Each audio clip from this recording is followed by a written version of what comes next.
আজকে এই ইসলামটাকে বিতর্কিত করার জন্য ইহুদি খ্রিস্টানরা অনেক কিছুই করছে। তার মধ্যে একটা হলো যে ইসলাম এবং গণতন্ত্র দুইটাকে তারা মিক্সার করতে চায়। ইসলাম সমাজতন্ত্র দুইটাকে মিক্সার করতে চায়। ইসলাম এবং জাতীয়তাবাদ দুইটাকে মিক্সার করতে চায়। ইসলাম ধর্মনিরপেক্ষতাবাদ দুইটাকে মিক্সার করতে চায়। ইসলাম এবং পুঁজিবাদ দুইটাকে মিক্সার করতে চায়। অথচ এটা কত বড় হারাম। অথচ ইসলাম আল্লাহ প্রদত্ত, জাতীয়তাবাদ মানুষের আল্লাহদ্রোহী যারা তাদের মস্তিষ্ক থেকে বের হয়েছে ইসলামকে ধ্বংস করার জন্য। ধর্মনিরপেক্ষতাবাদ এটা কুফরি মতবাদ। এটা জন্মই হয়েছে ইসলামকে কি করার জন্য? ডাউন করার জন্য, ইসলামকে উৎখাত করার জন্য। গণতন্ত্রের জন্ম হয়েছে ইসলামকে উৎখাত করার জন্য, ইসলামকে ধ্বংস করার জন্য।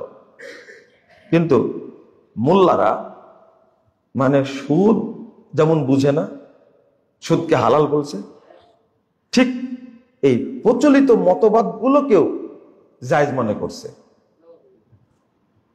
এটা তো কোশ্চেন কালেও সম্ভব না। আপনি একটু খেয়াল করবেন, দুইটা দুই জায়গা থেকে আসছে। একটা আসছে কার পক্ষ থেকে? আল্লাহর পক্ষ থেকে। আর এই মতবাদগুলো কার পক্ষ থেকে আসছে? মানুষ। ওরা তো মানুষ না, এরা তো আল্লাহদ্রোহী, এরা তো দিন বিরোধী, এরা ইসলাম বিদ্বেষী। এরা মানুষ কি করে হলো? মানুষ তো তাকেই বলে যার মধ্যে ইনসানিয়াত আছে, আখলাকে হামিদা তার মধ্যে আছে, সেই না মানুষ। এই মানুষ কি করে হলো?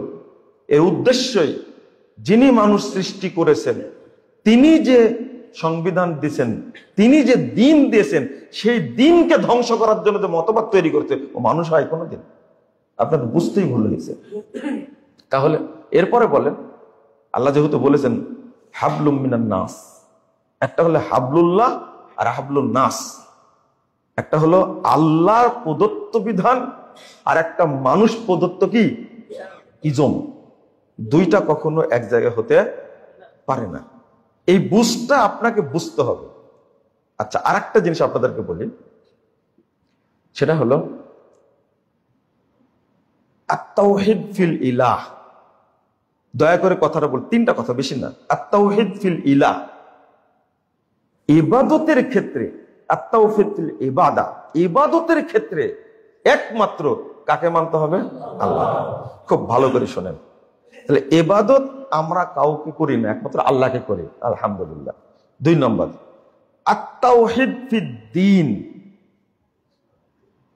দ্বীনের ক্ষেত্রে তাওহীদ। দ্বীনের ক্ষেত্রে তাওহীদ কি? ইসলামী দ্বীন, আর বাকি সবগুলো কি? বেদ্বীন, বাতিল। তাহলে দ্বীনের ক্ষেত্রে আপনি কি একমাত্র দ্বীন মানবেন না? যদি আত-তাওহীদ ফিল ইবাদা, ইবাদতের ক্ষেত্রে একমাত্র আল্লাহকে যেমন মানছেন, এখানে কোনো আপনার ঘাটতি নাই, ঠিক দ্বীনের ক্ষেত্রে একমাত্র ইসলামকেই মানতে হবে। এই ক্ষেত্রে মানবেন না আপনি? না মানলে মুনাফিক, না মানলে মুনাফিক।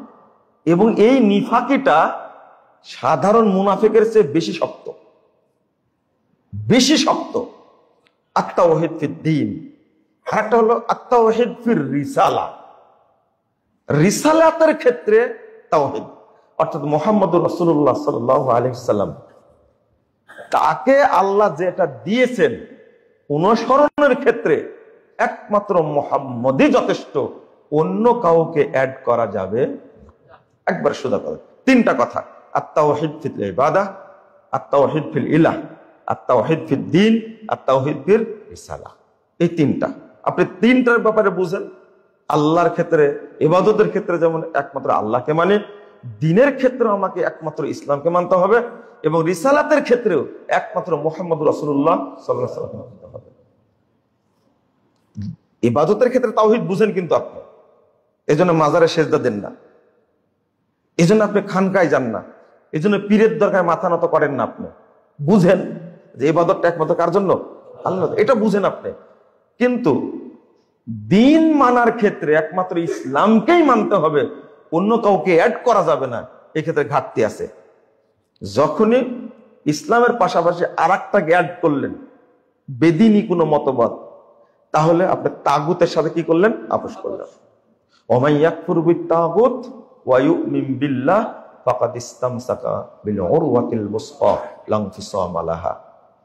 আল্লাহ বলছেন, যে ব্যক্তি তাওহীদ তাগুতের সাথে কুফরি করলো, তাগুতের সাথে কুফরি করলো, ওয়া ইউমিন বিল্লাহ, এবং ঈমান আনলো, তখনই আল্লাহ তাকে হেদায়েত দান করবে, তার আগে না। এই জন্য ভাষাটা হলো লা ইলাহা ইল্লাল্লাহ। এই জন্য আল্লাহ শব্দটা আপনি মানে অপবিত্র মনে শিরিকি আকিদার, শিরিকি অন্তর নিয়ে, কুফরি অন্তর নিয়ে, নিফাকি অন্তর নিয়ে আল্লাহ শব্দটা উচ্চারণ করাই হারাম। আল্লাহ এত পবিত্র, সুবহানাল্লাহ। আল্লাহ এত পবিত্র, এত পবিত্র, এত মর্যাদাবান, এত মর্যাদাবান।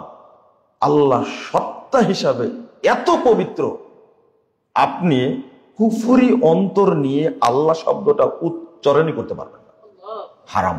এই জন্য আপনি যখনই আল্লাহ শব্দ নাম নেবেন, তখন আপনাকে বলতে হবে লা ইলাহা ইল্লাল্লাহ। আমি আগে বলে নিচ্ছি, আল্লাহ আমার মধ্যে কোনো কুফরি নাই, নিফাকি নাই, তাগুত নাই, লা ইলাহা, সব পরিষ্কার। তারপরে বলছি ইল্লাল্লাহ। মানে ওই যে হু হু হু জিকির করে, আল্লাহ আল্লাহ আল্লাহ, হারাম, এই জিকির হারাম। তোমার মধ্যে তো কুফরি আছে, আগে বলো। এই জন্য মৃত্যুর সময় আল্লাহ বলে মৃত্যুবরণ করলেও কাজ হবে না, বলতে হবে লা ইলাহা ইল্লাল্লাহ, লাকিনু মাউতাকুম লা ইলাহা ইল্লাল্লাহ, লা ইলাহা ইল্লাল্লাহ বলতে হবে। কারণ আপনার পবিত্র অন্তর ছাড়া অপবিত্র, নিফাকি, কুফরি, শিরিকি, তাগুতি অন্তর নিয়ে আল্লাহ শব্দটা উচ্চারণ করতেই পারবেন না, এটা হারাম। শুধু তাবিজ ছিল একজনের গায়ে, কি ছিল? তাবিজ ছিল। আল্লাহ নবী দেখতে পাননি, আল্লাহ ওহী নাজিল করেছে জিবরাইলের কাছে, এই বলো, তাড়াতাড়ি বলো। ওকে কালেমা পড়ানো যাবে না, শুধু যে বলবে আশহাদু আল্লা ইলাহা ইল্লাল্লাহ ওয়া আশহাদু আন্না মুহাম্মাদান আবদুহু ওয়া রাসূলুহু, এই কথাটা বলবে মুখ দিয়ে, এটাই জায়েজ না তার জন্য। কারণ কি বাধা আছে? তাবিজ।